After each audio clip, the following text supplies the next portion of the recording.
Students, in the last class we have done magnetic field, origin of magnetism, and we have studied some properties of magnetic field lines, and we have also calculated magnetic field due to bar magnet on its axial point, and further we have compared it to the magnetic field due to solenoid on its axis, and we have found that the magnetic field due to solenoid on its axis and magnetic field due to bar magnet on its axis are equal. So we concluded that the solenoid behaves as a bar magnet, and we have also seen that solenoid and bar magnet both have same properties. Okay, so to start with our next topic, we have considered a bar magnet which has a length 2L. We have considered a bar magnet which has a length of 2L. This is a bar magnet, north pole and south pole, and the length of the bar magnet is 2L. Now we have drawn a equatorial line. Equatorial line कौन सी line होती है? Equatorial line वो line होती है जो axis के perpendicular होती है, जो बार मैग्नेट के एक्सिस के परपेंडिकुलर होगी. तो ये इक्वेटोरियल लाइन हमने बनाई है एक्सिस के परपेंडिकुलर. ये बार मैग्नेट का एक्सिस है, ये बार मैग्नेट का एक्सिस है, और इसके परपेंडिकुलर हमने इक्वेटोरियल लाइन बनाई है. और इक्वेटोरियल लाइन पर हमने एक पॉइंट कंसिडर करा है P पॉइंट, जो कि बार मैग्नेट से कितने डिस्टेंस पर है? बार मैग्नेट से x डिस्टेंस पर है, और हमने इसकी लेंथ 2L अज्यूम करी है. तो यहाँ पर मैं L और L करके शो कर रहा हूँ ताकि हमारी जो कैलकुलेशन है वो इजी रहे. हम L भी अज्यूम कर सकते थे, बट उससे हमें L/2 में कैलकुलेशन करनी पड़ती. 2L से कैलकुलेशन जो है वो ईजी रहती है. अब जैसे इलेक्ट्रिक फील्ड कैलकुलेट करने के लिए हम एक टेस्ट चार्ज अज्यूम करते थे, पॉजिटिव टेस्ट चार्ज अज्यूम करते थे, वैसे ही मैग्नेटिक फील्ड कंसिडर करने के लिए हमने यूनिट नॉर्थ पोल को कंसिडर करा. यूनिट नॉर्थ पोल मतलब जिसकी पोल स्ट्रेंथ क्या होगी? जिसकी पोल स्ट्रेंथ स्मॉल m जो कि इक्वल टू 1 है, क्योंकि हमने क्या बोला? यूनिट नॉर्थ पोल बोला है. अब क्योंकि नॉर्थ पोल यहाँ पे पॉजिटिव चार्ज की तरह एक्ट करता है, डाइपोल से अगर हम इसको कंपेयर करते हैं तो नॉर्थ पोल को हम पॉजिटिव चार्ज के इक्विवेलेंट मानते हैं. ठीक है, तो हमने एक यूनिट नॉर्थ पोल कंसिडर करा है जिसकी पोल स्ट्रेंथ कितनी होगी? क्योंकि यूनिट है तो साफ सी बात है कि यूनिट होगा तो पोल स्ट्रेंथ होगी 1 के इक्वल. और जो फोर्स होता है, जैसे इलेक्ट्रिक फील्ड क्या होती है? इलेक्ट्रिक फील्ड होता है force experience by unit charge, वैसे ही मैग्नेटिक फील्ड होता है force experience by unit north पोल.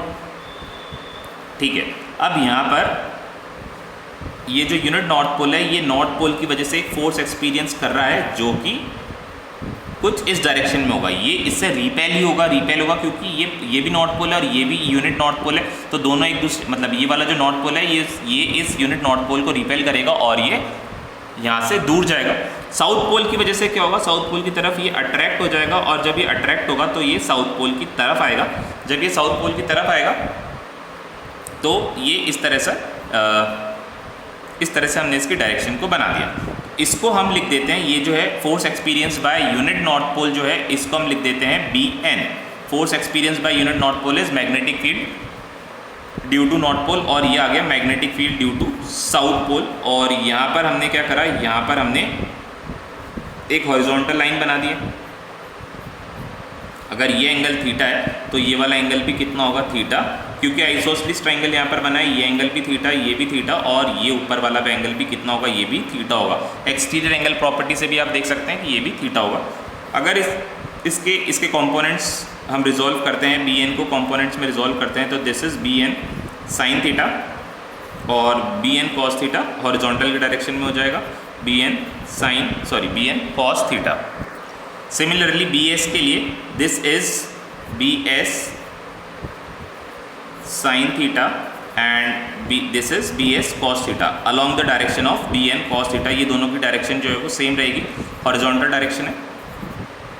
तो हमने देखा कि इसकी वजह से जो वर्टिकल कंपोनेंट्स है वो तो कैंसिल आउट हो गए, और हॉरिजॉन्टल कंपोनेंट जो है वो ऐड अप हो गए. हॉरिजॉन्टल कंपोनेंट्स जो हैं वो ऐड अप हो गए.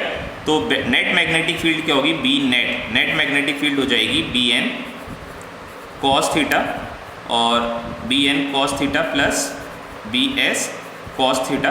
अब BN और BS के मैग्नीट्यूड को हम कंपेयर करते हैं, तो हमने देखा कि BN जो है वो है μ0/4π इंटू क्या करते थे हम? Into pole strength. Pole strength हमने यहाँ पर स्मॉल m अज्यूम कर लिया.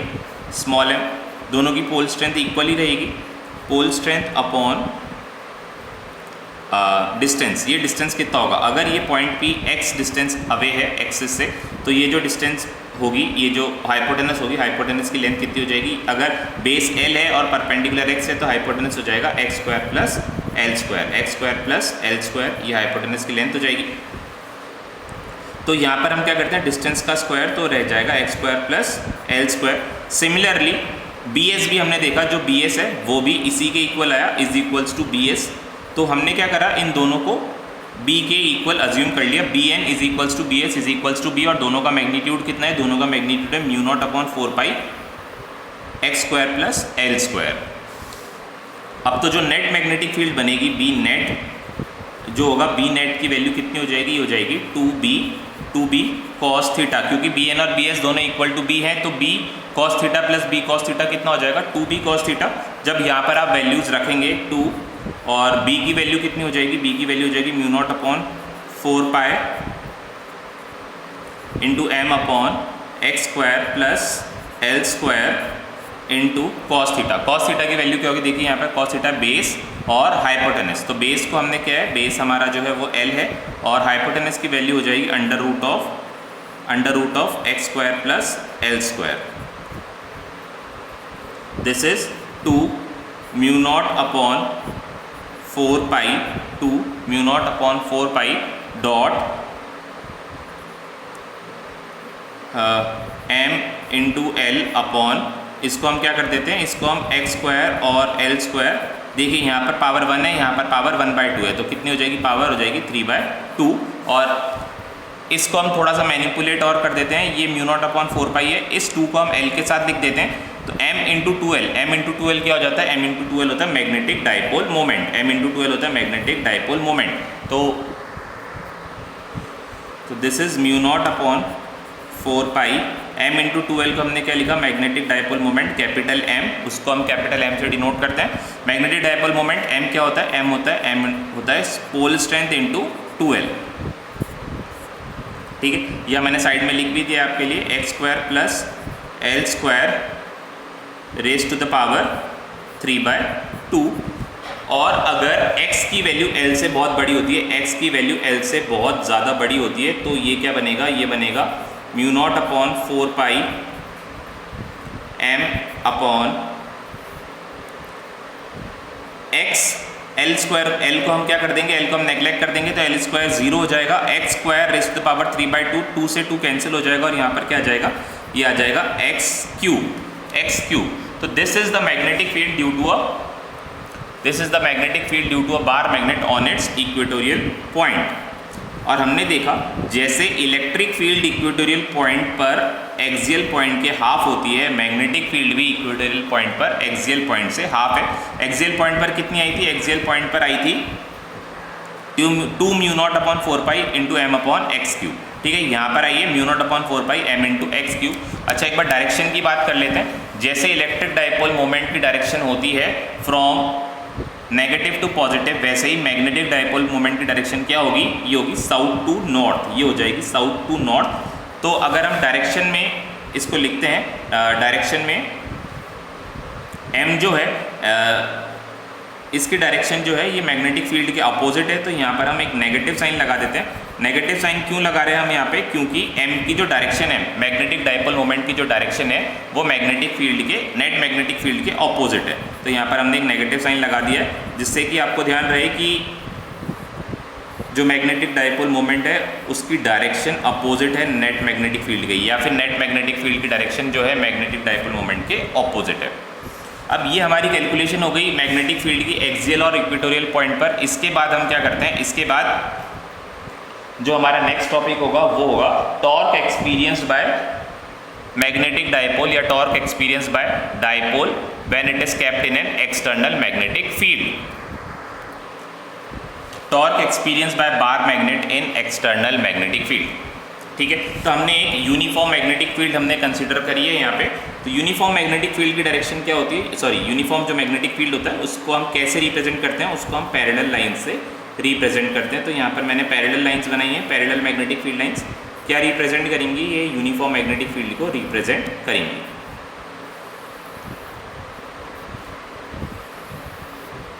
ये पैरेलल मैग्नेटिक फील्ड लाइंस हैं। अब हमने क्या करा, इस यूनिफॉर्म मैग्नेटिक फील्ड में एक बार मैग्नेट कंसिडर करा है, एक बार मैग्नेट को कंसिडर करा है। मैग्नेटिक फील्ड लाइंस की डायरेक्शन क्या होती है, नॉर्थ टू साउथ। तो यहाँ पर कहीं नॉर्थ पोल होगा और यहाँ पर कहीं साउथ पोल होगा, एक्सटर्नल मैग्नेटिक फील्ड जो मैंने बनाई। और यहाँ पर हो गया मैग्नेट का साउथ पोल, मैग्नेट का साउथ पोल, और ये हो गया मैग्नेट का north pole.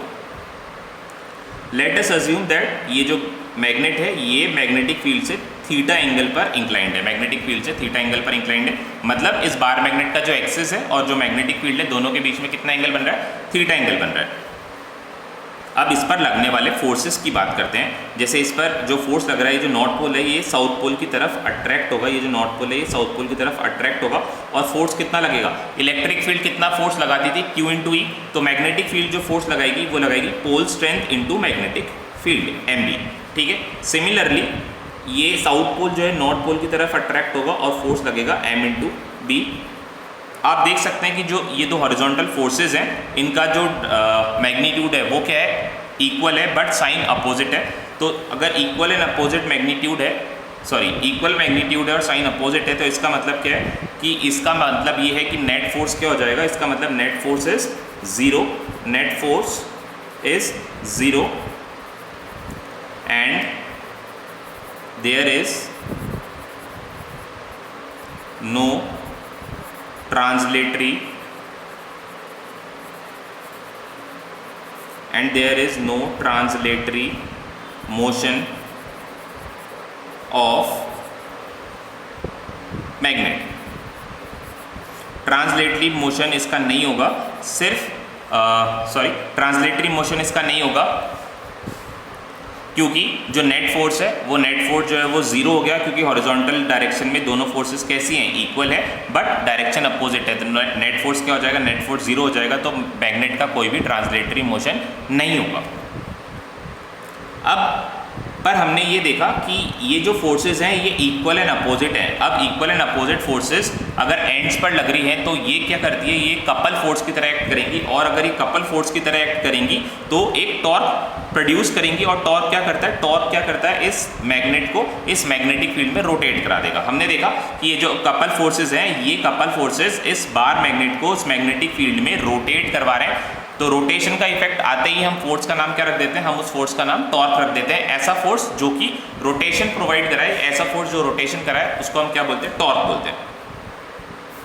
Net force is zero, net force is zero and there is no translatory motion of the magnet. Net force is zero and there is no translatory motion of the magnet. Translatory motion नहीं हुआ, but these forces will form a couple and creates a rotational effect, और एक rotational effect जो है ये create कर रही है। तो टॉर्क कितना होगा, टॉर्क होता है force into perpendicular distance. Force कितना लग रहा है, force into perpendicular distance. Force जो लग रहा है वो लग रहा है mb, और परपेंडिकुलर डिस्टेंस हम किसके बीच में लेते हैं, दो फोर्सेस के बीच का परपेंडिकुलर डिस्टेंस लेते हैं। तो एक फोर्स ये हो गया, एक फोर्स का लाइन ऑफ अलाइनमेंट और दूसरे फोर्स का लाइन ऑफ अलाइनमेंट ये वाला है, इन दोनों के बीच का परपेंडिकुलर डिस्टेंस ये कितना होगा, ये हो जाएगा, अगर इस बार मैग्नेट की लेंथ है 2l, अगर इस बार मैग्नेट की लेंथ है 2l, तो ये जो डिस्टेंस है ये हो जाएगा 2l साइन थीटा। आप ट्रिग्नोमेट्री अप्लाई कर सकते हैं और देख सकते हैं जो डिस्टेंस होगा ये 2l साइन थीटा के इक्वल रहेगा। अगर ये डिस्टेंस 2l साइन थीटा के इक्वल होता है तो फोर्स दैट इज mb और परपेंडिकुलर डिस्टेंस कितना हो जाएगा, 2l into sine theta.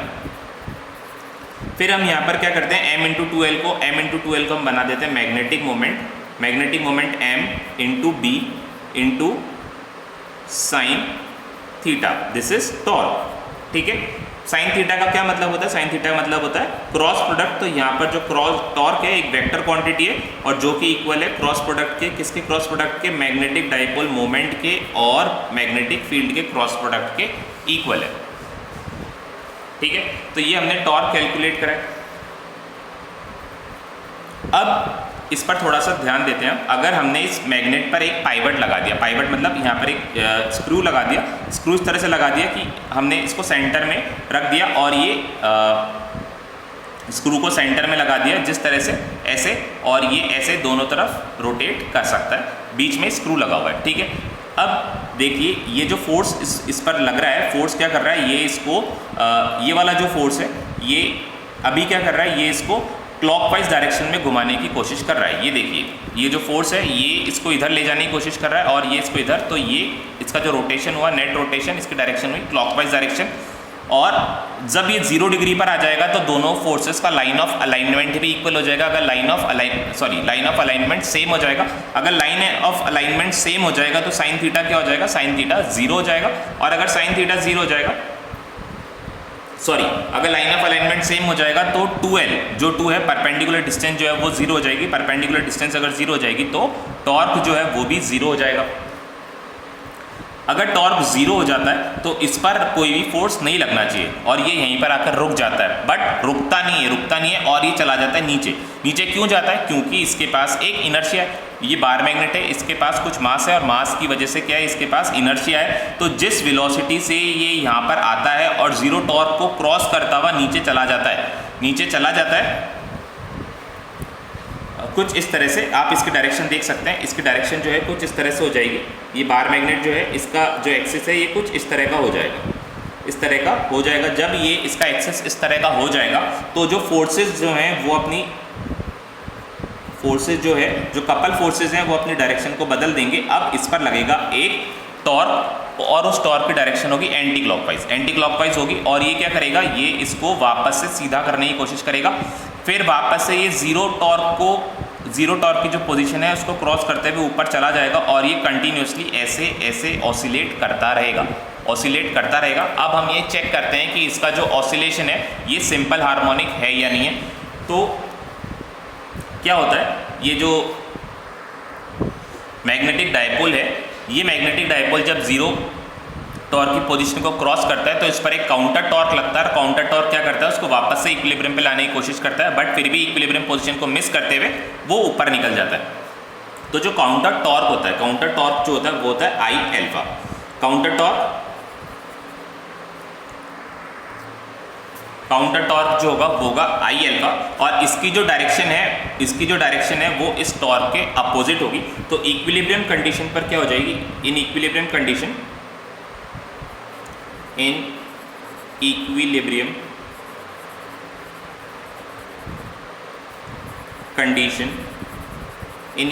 Condition I alpha is equals to minus mb sine theta. I alpha is equals to minus mb sine theta. Alpha क्या है, alpha is angular acceleration. Alpha की value आ गई mb upon आई negative का, और sine theta को हम theta लिख देते हैं फॉर स्मॉल एंगल्स। यहाँ पर मैं रीजन मेंशन कर रहा हूँ, for small angles sine theta is equivalent to theta. Small angles के लिए जो साइन थीटा होता है वो थीटा के इक्वलेंट रहता है। अब यहाँ पर आप देख सकते हैं alpha is directly proportional to, यानी angular acceleration is directly proportional to angular displacement, therefore it is SHM। ये हमने SHM की कंडीशन हमने 11th क्लास में पढ़ी है क्या, कि अगर एंगुलर एक्सेलरेशन जो है नेगेटिव डिस्प्लेसमेंट के प्रोपोर्शनल होता है तो उसको हम SHM कंसिडर करते हैं। तो यहाँ पर हमारा एंगुलर एक्सेलरेशन एंगुलर डिस्प्लेसमेंट के प्रोपोर्शनल है और इसलिए तो ये क्या बना, ये एक SHM बना। अब अगर SHM है तो इसका टाइम पीरियड भी होगा। टाइम पीरियड हम कैसे निकालते हैं, किसी भी SHM का टाइम पीरियड होता है 2 pi under root of displacement upon acceleration. तो हमारी जो कंडीशन बनी थी क्या, acceleration is equals to minus mb upon I into angular displacement. तो हमें क्या चाहिए, हमें चाहिए डिस्प्लेसमेंट अपॉन एक्सेलरेशन। तो हमने थीटा अपॉन एल्फा बनाया। थीटा अपॉन एल्फा किसके इक्वल बना, थीटा अपॉन एल्फा बना आई अपॉन mb के इक्वल। यहाँ पर हम साइन को इग्नोर कर देते हैं क्योंकि अब हम टाइम पीरियड निकाल रहे हैं। साइन क्या शो कर रहा था, साइन बस ये शो कर रहा था कि काउंटर टॉर्क की जो डायरेक्शन है वो जो मैग्नेटिक फील्ड इस पर टॉर्क लगा रही है उसके अपोजिट है, उसके अपोजिट है, तो इसलिए हमने नेगेटिव साइन लगाया था। टाइम पीरियड निकालने के लिए हम इस नेगेटिव साइन को इग्नोर करते हैं। तो टाइम पीरियड कितना आ गया, टाइम पीरियड आ गया 2 पाई, और डिस्प्लेसमेंट अपॉन एक्सेलरेशन का जो रेशियो है वो हमने निकाला I अपॉन एम बी। तो under root of I upon M B. I किसका फैक्टर है, I है मास और डिस्टेंस का फैक्टर, m इंटू आर ये हमने पढ़ा था, m इंटू आर स्क्वायर ये मोमेंट ऑफ इनर्शिया में हमने पढ़ा था। अब देखिए जितना ज़्यादा मैग्नेट का मास होगा, जितना ज़्यादा मैग्नेट का मास होगा उतना ज़्यादा उसका टाइम बढ़ता चला जाएगा। जितना हैवी होगा मैग्नेट, जितना हैवी है ये इक्विलिब्रियम पोजीशन से क्रॉस करके उतना ही नीचे चला जाएगा, उतना ही नीचे चला जाएगा। तो जितना नीचे चला जाएगा उतना ज़्यादा टाइम इसको लगेगा अपना ऑसिलेशन कंप्लीट करने में। और m क्या है, ये है magnetic dipole moment, magnetic dipole moment. तो ये टाइम पीरियड जो है मैग्नेटिक डायपोल मोमेंट और मैग्नेटिक फील्ड के इन्वर्सली प्रोपोर्शनल है। क्या इंडिकेट करता है कि अगर मैग्नेट का पोल स्ट्रेंथ ज़्यादा है, पोल स्ट्रेंथ ज़्यादा है अगर, तो क्या है ये जल्दी से अपनी पोजीशन पर आने की कोशिश करेगा, क्योंकि पोल स्ट्रेंथ ज़्यादा है तो फोर्स भी ज़्यादा लगेगा। और magnetic field similarly, magnetic field अगर ज़्यादा है तो भी ज़्यादा फोर्स लगेगी, क्योंकि फोर्स क्या था, फोर्स हमने पढ़ा था, फोर्स होता है m इंटू बी। तो पोल स्ट्रेंथ ज़्यादा हो या फिर फील्ड ज़्यादा हो, फोर्स ज़्यादा ही लगेगी। तो ये हमने टाइम पीरियड निकाला SHM का, जो बार मैग्नेट करेगी अपनी इक्विलिब्रियम पोजीशन के दोनों तरफ ऑसिलेट करेगी, और उसका जो टाइम पीरियड आएगा वो टाइम पीरियड आएगा t is equals to 2 pi upon 2 pi under root I upon M B. ठीक है, अब इसके बाद इस डायपोल की पोटेंशियल एनर्जी पर भी बात कर लेते हैं। पोटेंशियल एनर्जी कितनी होगी डायपोल की। ये डायपोल रखा हुआ था, मैग्नेटिक डायपोल या फिर बार मैग्नेट कह लीजिए। ये मैग्नेटिक जो बार मैग्नेट है ये रखा हुआ था एक यूनिफॉर्म मैग्नेटिक फील्ड में। अब इसके पास कुछ पोटेंशियल एनर्जी होगी। पोटेंशियल एनर्जी अगर नहीं होगी, फॉर सपोज आप काउंटर क्वेश्चन यहाँ पर करते हैं कि सर इसके पास अगर पोटेंशियल एनर्जी नहीं है, तो आंसर ये है कि अगर पोटेंशियल एनर्जी नहीं है तो ये अपनी इक्विलिब्रियम पोजीशन पे कैसे आ रहा है वापस। पोटेंशियल एनर्जी अगर नहीं है तो इक्विलिब्रियम पोजीशन पर इसको आना ही नहीं चाहिए। इसके पास कुछ ना कुछ एनर्जी ज़रूर है, तभी तो ये अपनी इक्विलिब्रियम पोजीशन पर आने की कोशिश कर रहा है। तो ये पोटेंशियल एनर्जी कितनी होगी, potential energy U, small potential energy du is equals to torque, जो टॉर्क इस पर लग रहा है, into small displacement d theta, small displacement d theta.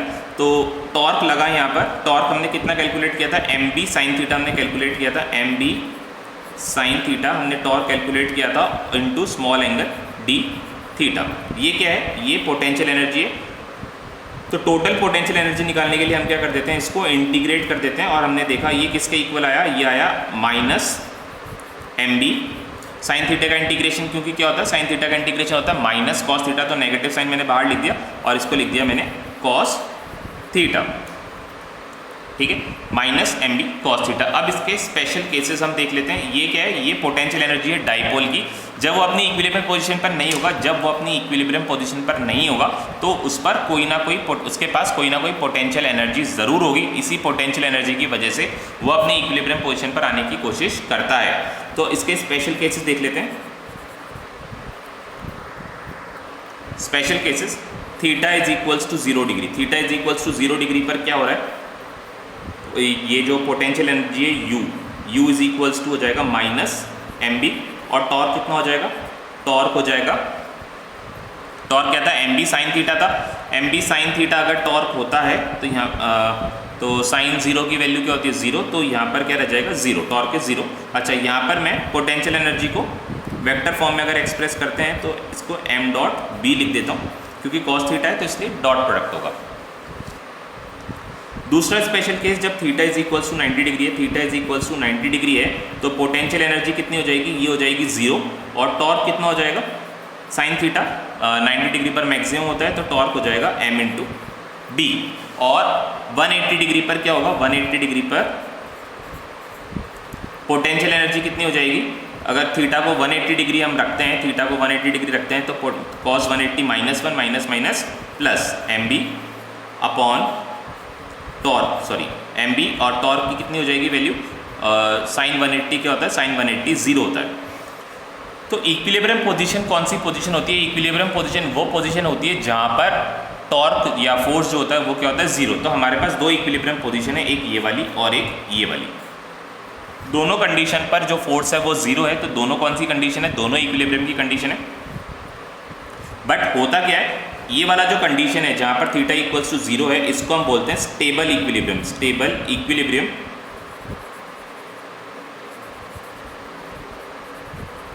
And this is unstable equilibrium.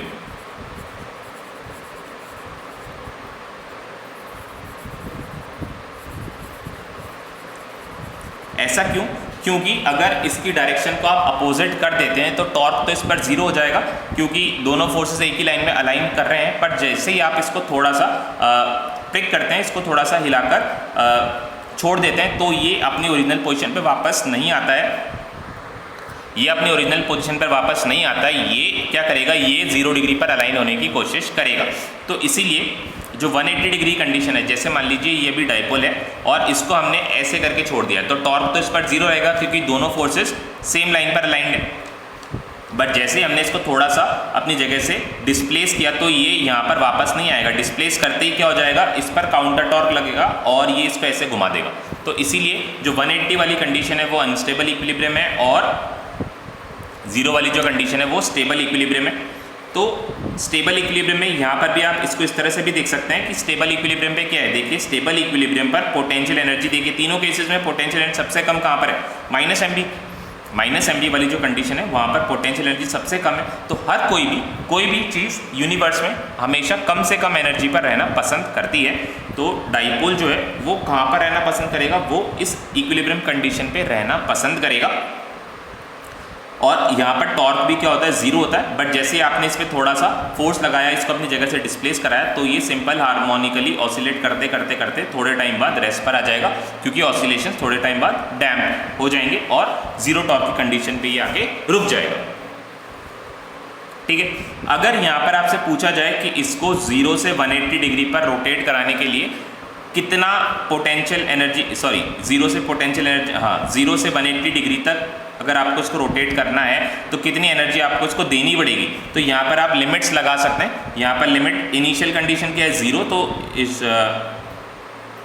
Lower limit 0 हो जाएगी, अपर लिमिट 180 हो जाएगी। अगर आपसे पूछा जाए 180 से 0 पर लाने के लिए कितनी एनर्जी की रिक्वायरमेंट होगी, तो 180 से 0 पर लाने के लिए एनर्जी हमें देनी नहीं पड़ेगी। हमें क्या करना पड़ेगा, थोड़ा सा प्रिकल करना पड़ेगा और ये अपने आप आ जाएगा। तो ये कुछ एनर्जी जो है वो रिलीज करेगा। तो इनिशियल कंडीशन 180 और फाइनल कंडीशन 0। तो इस तरह से आप 2 एंगल्स के लिए भी कैलकुलेशन कर सकते हैं। तो ये हमारा आज का टॉपिक था। इसके बाद हम क्या करेंगे, इसके बाद हम अर्थ की मैग्नेटिज्म पर थोड़ी सी स्टडी करेंगे और अर्थ के मैग्नेटिज्म के कुछ स्पेशल कंपोनेंट्स भी पढ़ेंगे। तो आज हम इतना ही कर रहे हैं। नेक्स्ट टॉपिक जो होगा हमारा वो होगा magnetic field of the earth.